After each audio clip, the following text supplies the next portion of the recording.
What's going on, guys? This is Kaisha. Welcome back. So we are back with another video. On this video, we are going to talk about my pure Tri-Brigade deck profile that I have used on previous Kai-Duelists weekly tournaments from last week of November to the first week of December. So on those tournaments, I have a record of 8-1, only losing one game. I have faced a lot of meta decks on the tournament, mainly Rescue, Sinful Spoil, Snake Eyes, and also heavy combo decks like Pendulum Magician and other control stand decks like Metabit. So overall, I do think that I did a really nice job on containing those decks, especially it's really hard to prepare against the format right now because the format is very diverse. There's a lot of viable decks to play on the format right now, and it's pretty much wide open for a lot of decks on the format. But on the contrary, many people have ditched on playing the pure Tri-Brigade because the Sprite Tri-Brigade and the Fire Kings and the other versions of Tri-Brigade are much more better right now than pure. But on my defense, I am trying to make the deck still viable on the format, and I'm trying to make the deck still competitive despite all of those ads. So it's really nice to have tapping deck lists like this one because I have tapped on several tournaments on that Kai-Duelists weekly tournaments, placing first on 3 occasions. So I'm really excited to share my deck profile because I think I have made a list that is balanced, well balanced, and can answer most of the most viable decks on the format right now, especially the best decks. So yeah, moving on towards the main deck. Only 40 cards, short and concise. I wouldn't want to run 41, 42. I think 40 is the perfect number for me. So yeah, first we have 3 Kit, standard. And also we have 3 Nerval, standard as well. You wouldn't want to run less copies of Nerval on this list. And then next we have 2 Fractal. So I'm really hoping that Fractal would come back to 3 on this December ban list that we are going to have very soon. So that on January 2024, we can now have the third copy of Fractal.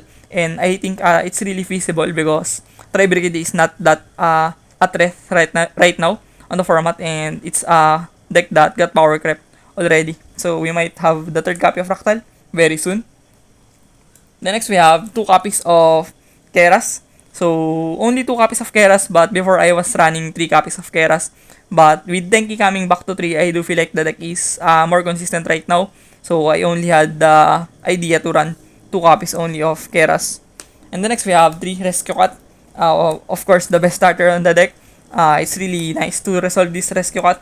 But if your opponent has answers to the Rescue Cat, you will be put in a very tight position. And the next we have 1 Sprite Carrot. I only have 1 Sprite on my deck just to summon it off from Gigantic Sprite.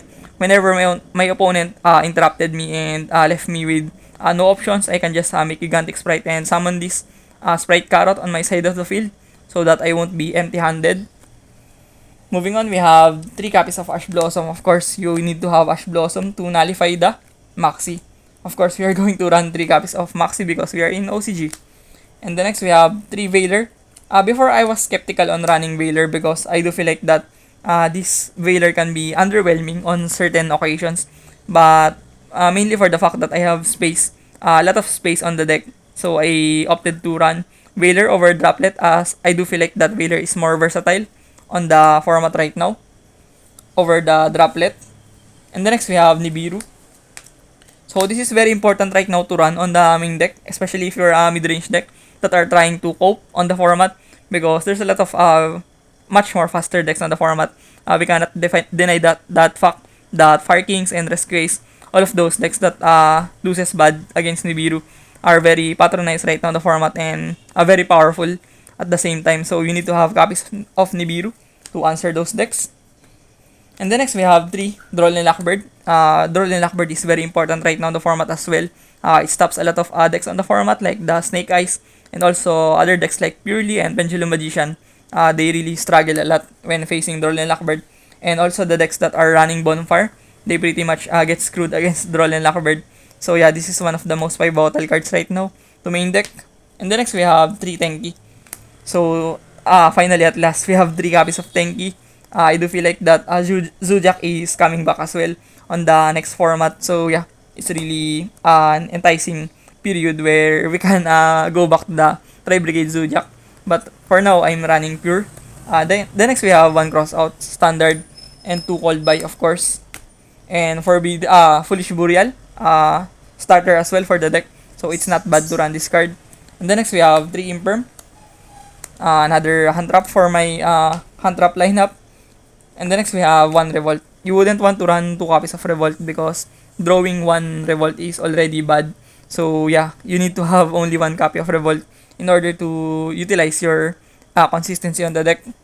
Moving towards my extra deck, we have 2 copies of Shuraig.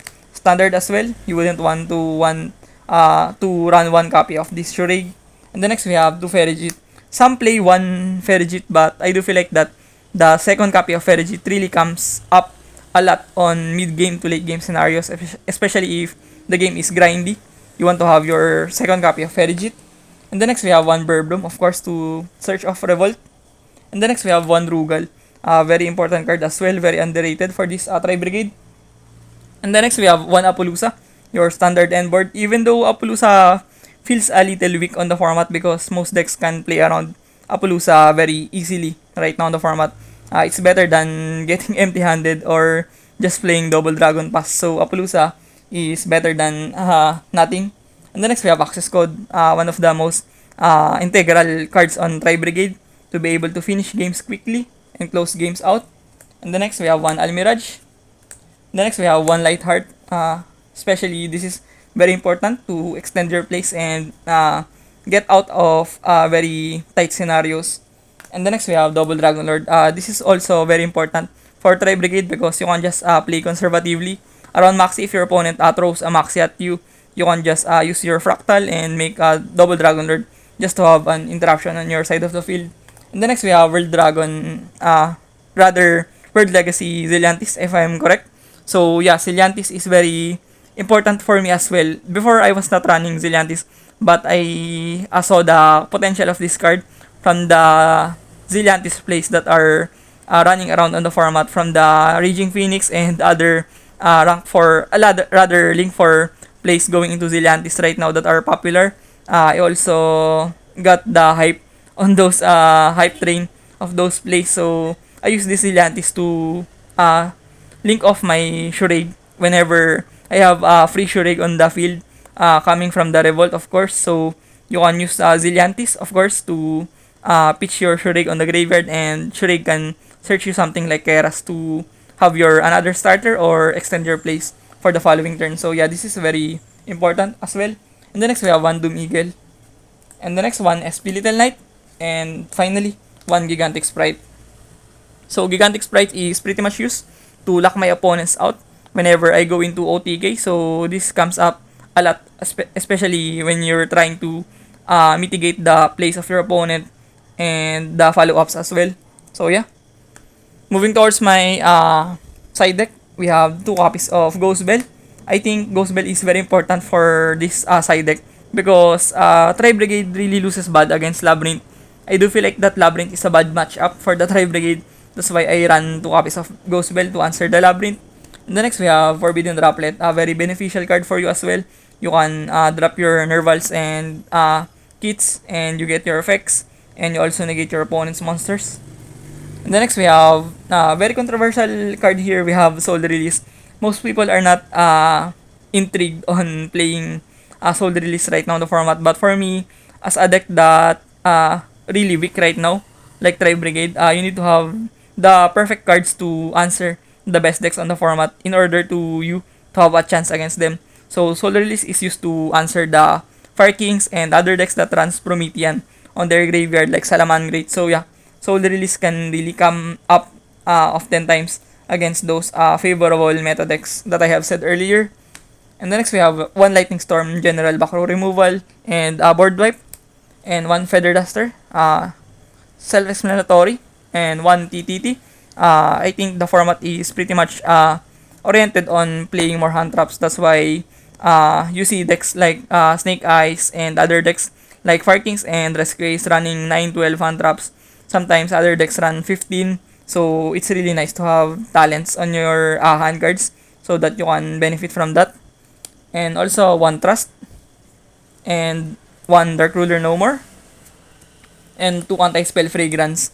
For me, this is the best going first card right now on the format. Before I was running Dimensional Barrier, but now I have seen the impact of anti-spell fragrance because most decks really does struggle a lot around when facing fragrance, and also it stops a lot of cards right now on the format, and very notable cards are spell cards as well on the format. That's why I opted to run fragrance. And the next, we have 2 copies of Evenly Match. So another board wiping card on my arsenal, and I think that is really nice. Some people are dropping Evenly Match now, but I do feel like that Evenly Match has still the value that you are going to capitalize on when you can just use Evenly Match to out the problematic boards of many opponent right now. So yeah, that's all. Thank you for watching this video. I hope you do learn something from this deck profile. Hit the notification bell if you want to get more updated on my future contents, and hit the subscribe button if you want to get more followage on my YouTube channel. So thank you for watching this video. See you in the next one. Peace.